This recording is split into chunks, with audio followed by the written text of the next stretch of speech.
So, the beginning after the end, chapter 418 came out, read it, and what I gotta say is that this chapter was another fire chapter. Mostly action in this chapter.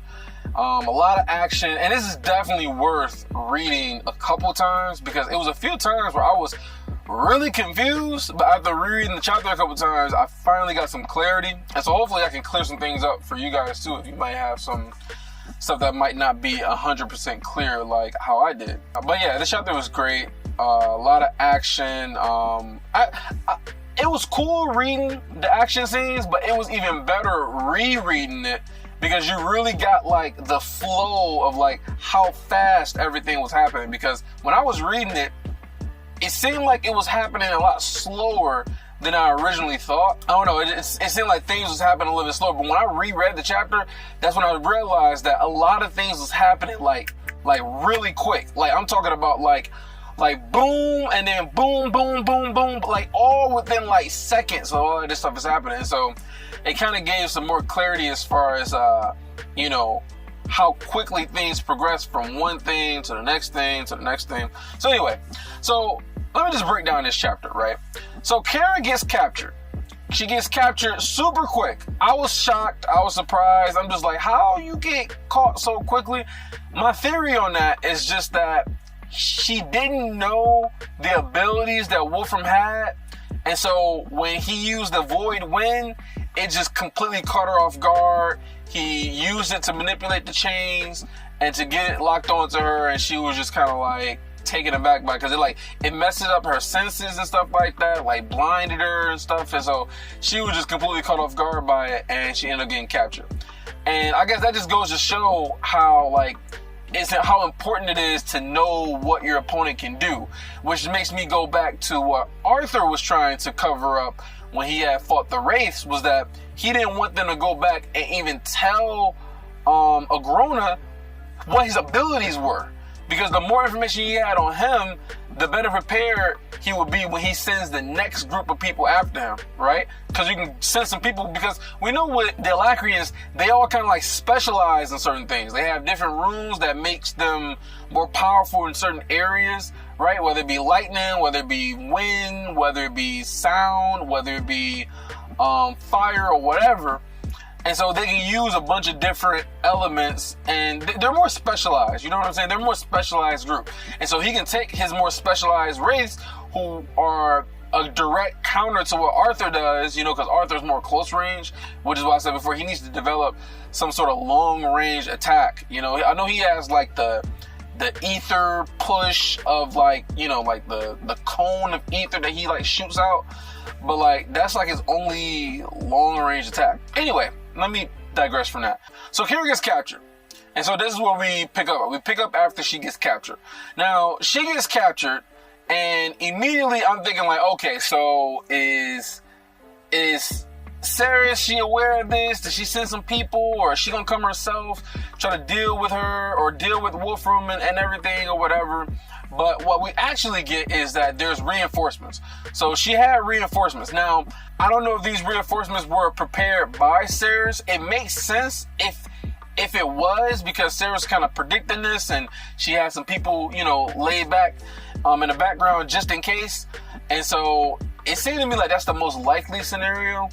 But and that's seemed to me the most likely scenario because, and I'm gonna agree that Ceres is the one who had these other mages in the background waiting just in case he betrayed them or whatever, because she was kind of suspecting it, right?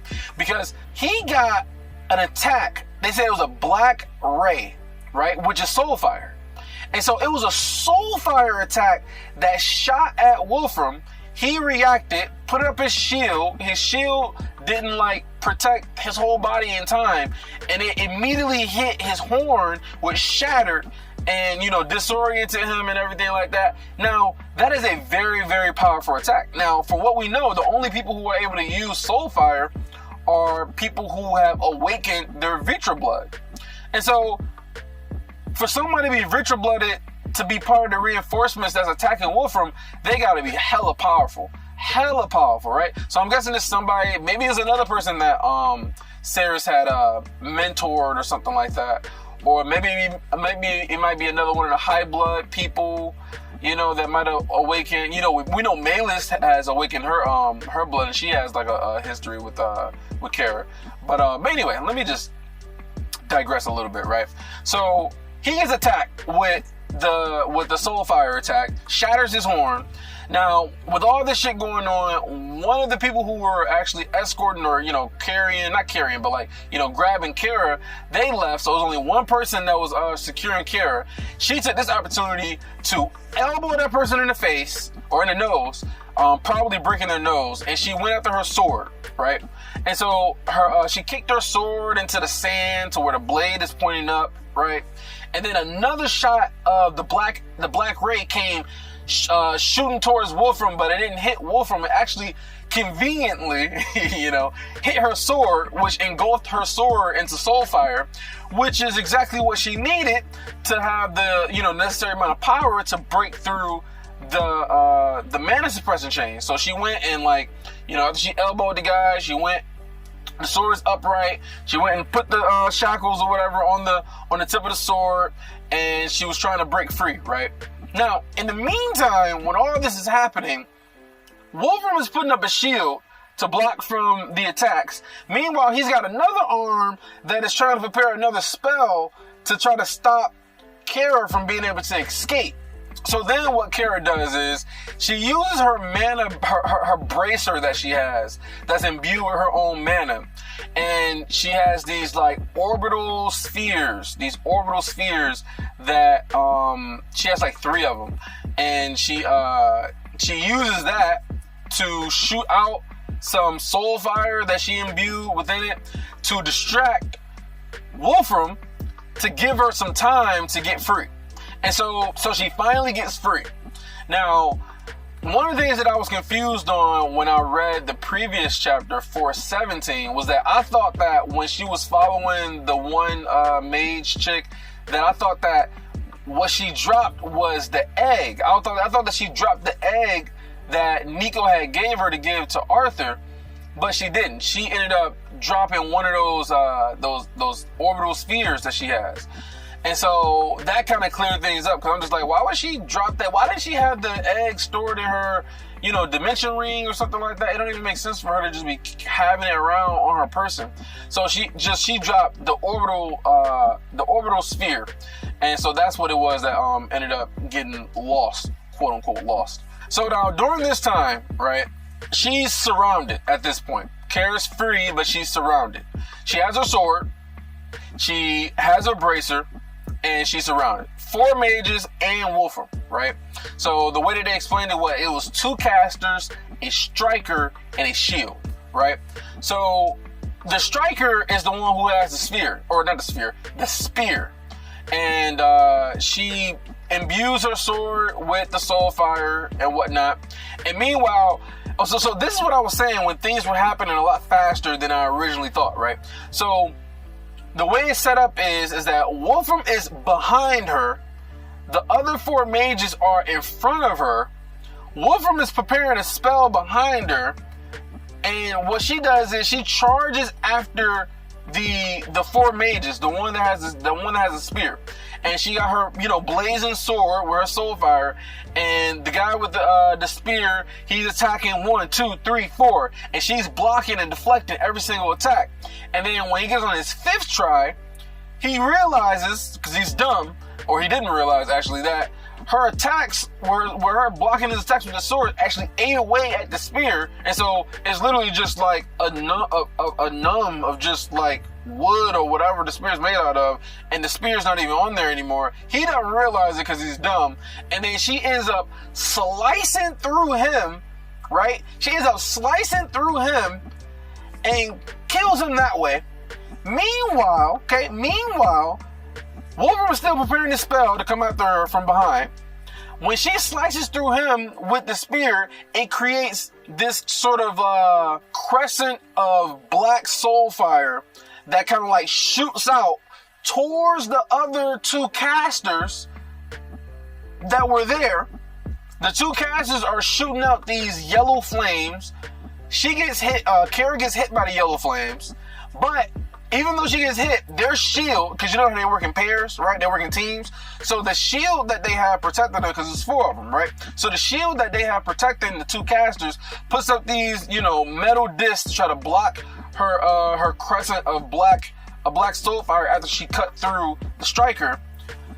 The disc isn't strong enough to block the soulfire crescent, and it cuts through both of the it cuts through both of the mages. So both of the mages are down. She's not getting any more yellow fire that's being shot at her anymore.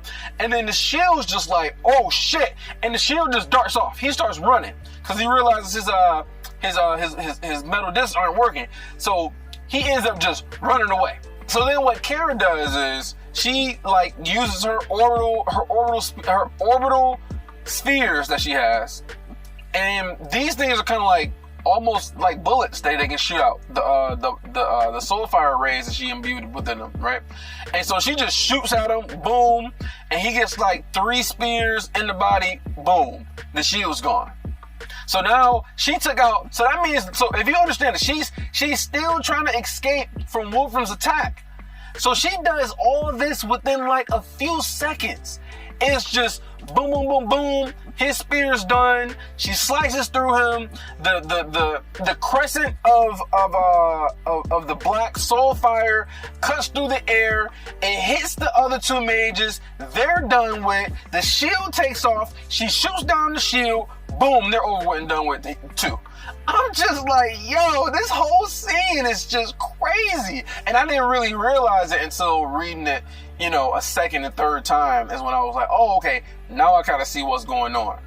So then after this happens, Kara, she's running. She's running. She's still trying to get away from Wolfram, right? Because she realizes that she can't sit there and fight because she already has a scythe coming after her, right? He's going to be coming. So there's no point in sitting there and just fighting because that's just going to buy them more time for Dragoth to get there. So she ends up darting towards this acidic water that they had that was blocking the path. So she darts towards it, covers her body in mana. Once they realize she's in there, he makes it more like rain or some shit, like raindrops or whatever, and it starts to eat away at her mana protection. But she uses those orbital spheres, and she shoots at both of the casters that are there, and they put up the shield, not strong enough to block the soulfire. They're done, right? So 2 more mages done with those soulfire rays. I mean, these soulfire rays are you basically got to be retainer level to be able to block or deflect or absorb these rays because soulfire is just that powerful. It can just eat away at regular mana. It really gives you a better idea how powerful the soulfire actually is. It really eats away at regular mana. Regular mana can't take soulfire. So while Kara's still running, after she ends those 2 other mages that was there, she glances back and she sees the spell that Wolfram prepared, and he has this huge fiery skull thing, and it's leaving a whole trail of soulfire, and it's just chasing after her. And she's trying to use her orbital rays, the orbital spheres, shooting the rays of soulfire that she has, shooting behind her to try to disrupt the spell or something like that. And then she realizes that this big ass skull is opens its mouth and it absorbs the soulfire rays that she's shooting at it. And so it's literally not doing anything at that point. So now at this point, Kara is darting towards the opening that they had created with the Tempest Warp or whatever. So she's darting towards the opening. Some cyclone of wind. Now I'm not sure, even after rereading the chapter, I'm not sure if Wolfram made this cyclone of void wind or if this is just something that they made to stop her or stop somebody from leaving or something. I'm not sure who created it. Maybe Wolfram did. I'm not entirely sure. But she darts towards the opening. She ends up using her sword covered in soulfire and slices through the artifact that they have to keep the opening in the shield. Because meanwhile, this is still happening inside of the shield that Seras has. So she destroys the artifact that they have that was keeping the shield open. And this cyclone, a void wind, I'm guessing the cyclone, a void wind is outside the shield, blocking, trying to prevent her from being able to go through the opening. Because the way everything happened, it doesn't make sense that it was inside the shield. Just because after she sliced through the artifact, and you know, it disrupts the opening that's created in the shield, she like darts through the opening. And while she's darting through the opening, she gets caught by the cyclone wind. Now, I don't think the cyclone wind was like following her inside. I think it was just outside, and she was gonna have to get caught up in it anyway. So she darts through the cyclone. She darts through the opening. She goes into the cyclone wind. She ends up getting like whirled all around from the cyclone wind, thrown to the ground. She's disoriented. And also, the Tempest Warp also getting whirled all around too. And it ends up, the Tempest Warp ends up flying into the ocean, and it drops into the ocean. And Kara's on the ground, and she realizes it's in the ocean. Wolfram is there. He's on the inside of the shield. Kara's on the outside of the shield. And, you know, he was saying to her, like, oh, you know, the Tempest Warp wasn't really programmed to go there. You're never going to leave. All this other stuff, right? And meanwhile, Kara's thinking like, okay, Drogoth is going to be here soon. That Tempest Warp is probably my only chance to get out of here. I have to go after this Tempest Warp. So then Kara dives into the water, right? Finds this stuff, and I had to look this word up because I never even heard this word before. It's called silt. And so apparently silt is just like dust and debris that is just in the water. It's like a cloud of dust and debris in the water, like sand and dust and shit, right? And so long story short, she finds the Tempest Warp. It's scratched up or whatever, but she still thinks that she can use it. Drogoth, man, this dude makes some metal hands, 2 metal hands. One grabs the artifact, the Tempest Warp, and then the other one punches Kara in the gut. She's losing air, you know, while she's down in the water or whatever. And he then proceeds to grab Kara and then squeeze her, getting rid of more air. And now both Kara's in one hand, getting squeezed by one blood iron fist, and then the Tempest Warp is in the other hand, and they're both rising towards the surface. Now, this is the point where Kara is probably in the most danger, because if she doesn't get out of these hands, she's getting caught by Drogoth, and it's a wrap at that point. It's a wrap. So now at this point, Kara has to find her inner Super Saiyan in order to get out of this situation. So she digs deep, right? She digs deep. First, she tries to use her smarts. She was like, okay, let me use my smarts. My smarts is on standby, so I can't use that. I can't use my natural talent to try to get out of this. So the next best thing is to go for the rage. So she goes for the rage. She goes for the rage. And so she, you know, encompasses her rage and, getting like swallowed up and her mind goes blank from all her rage. And she starts to use her soul fire in the water, in the ocean, bubbling away at the water, and she's able to start to disintegrate the hands, the iron hands that are holding her. So she weakens the hands, and then some funnel of wind comes in the water. I don't know where the hell this wind comes from, but a funnel of wind comes to the water, and it hits the hand, and it was able to loosen her up to the point where she was able to escape from the hand. And conveniently, we gotta have some convenient parts. Conveniently, this wind that made her loosen up in the hand shoots her directly towards the other hand that's holding the Tempest Warp. Not out in the opposite direction, not behind, not south, directly towards the other hand. So she's there on the other hand, so I'm saying to myself, okay, can she really get this Tempest Warp out of here? Because she probably used up most of her strength, all of her strength, because she used up every last bit to try to escape from the one hand. How is she going to get this Tempest Warp out of the second hand? So she's trying to either fiddle around with the controls of the Tempest Warp, because I guess it's not like enclosed, like, let me give you I'll give you like a battery, for example. It's not like enclosed all the way in the hand. I guess it's like kind of like through the hands like this, I'm guessing. So that way she can still kind of manipulate with the controls.